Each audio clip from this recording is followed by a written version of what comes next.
If you haven't thought of your life as a novel, this is why you really should. So it's really easy when we're in our own lives and in our own heads to not be able to see the forest for the trees, if you will.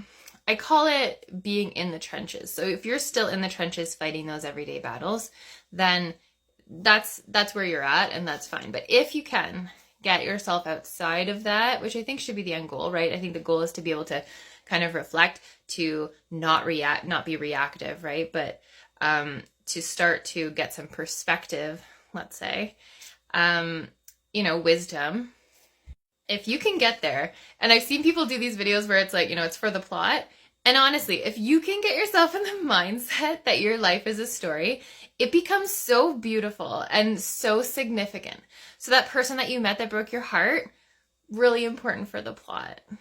And when you get really good at it and you can detach from it emotionally a little bit, this is my experience, is like I said, you can look back on all those things that seemed so bad at the time, and you can see what they taught you. And as someone who's a book lover and an English major and a big reader and writer, I just really enjoy seeing how all of those pieces connect. And you can say, like, this experience, if I didn't have that experience, this might not have happened. And I don't really like the hypotheticals, but, you can almost write the story of your life. And it's the only word I can say for it. It just becomes beautiful instead of tragic. And I think that that's a gift that you can give yourself that maybe you haven't thought of. And I guess it's also part of like forgiving and forgetting, not forgetting, but forgiving.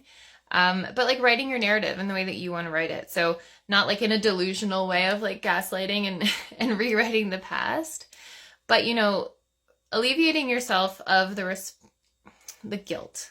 I mean, you're still responsible for everything that you've done. But I think that if you made a mistake and you can honestly say moving forward that you've learned from it, then it was worth it. And here's the trick.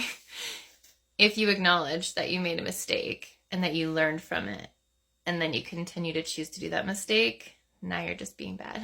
So it's not that easy. It's not as easy as all that, but it is really valuable. So this is why I'm talking about storytelling. I think that I've read so much and I've thought so much about this that it's all kind of coming together for me. And so in my convoluted way and my little TikToks, I'm going to try and make sense of it for myself and hopefully for you.